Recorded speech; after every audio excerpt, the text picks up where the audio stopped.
മലപ്പുറം കൊണ്ടോട്ടിയിൽ വൻ MDMA വേട്ട. Airport cargo വഴി കടത്തി 1.5 കിലോയിലധികം MDMA പിടികൂടി. കരിപ്പൂർ മുക്കൂട് സ്വദേശി ആഷിഖിന്റെ വീട്ടിൽ നിന്നാണ് ഇത്തരത്തിൽ MDMA പിടികൂടിയത്.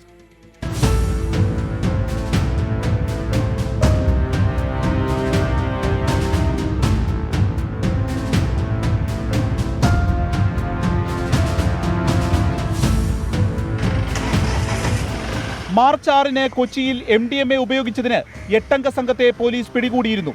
ഇവർക്ക് രാസലഹരി കിട്ടുന്ന ഉറവിടം തേടിയുള്ള അന്വേഷണമാണ് കരിപ്പൂർ മുക്കൂട് സ്വദേശി ആഷിഖിൽ എത്തിയത്. 2 ദിവസം മുൻപ് മട്ടാഞ്ചേരി പോലീസ് കരിപ്പൂരിലെ വീട്ടിലെത്തി ആഷിഖിനെ അറസ്റ്റ് ചെയ്തു. ആഷിഖിന്റെ വീട്ടിലേക്കാണ് ഇന്ന് പുലർച്ചെ കാർഗോയിൽ MDMA എത്തിയത്.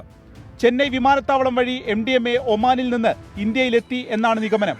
സ്വകാര്യ ഏജൻസി ആഷിഖിന്റെ വീട്ടിലേക്ക് MDMA എത്തിച്ചുവെന്ന രഹസ്യ വിവരത്തിന്റെ അടിസ്ഥാനത്തിൽ പോലീസ് പരിശോധന നടത്തി പിടികൂടുകയായിരുന്നു. ഡാൻസ് ഓഫ് ടീമും കൊണ്ടോട്ടി പോലീസും സംയുക്തമായാണ് റെയ്ഡ് നടത്തിയത്. വീട്ടിൽ ഡെലിവറിയാണ് ചെയ്തത്.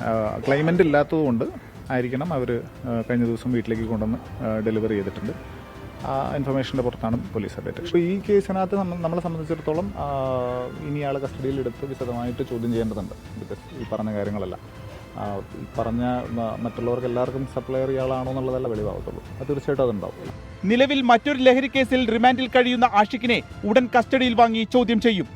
ഒമാനിൽ നിന്ന് 20 ദിവസം മുൻപാണ് നാട്ടിലെത്തിയത്. വിദേശത്തു നിന്നുള്ള MDMA കടത്ത് സംബന്ധിച്ച് കൂടുതൽ വിവരങ്ങൾ ചോദ്യം ചെയ്യലിലൂടെ പുറത്തുവരുമെന്നാണ് പോലീസ് നിഗമനം. 24 മലപ്പുറം.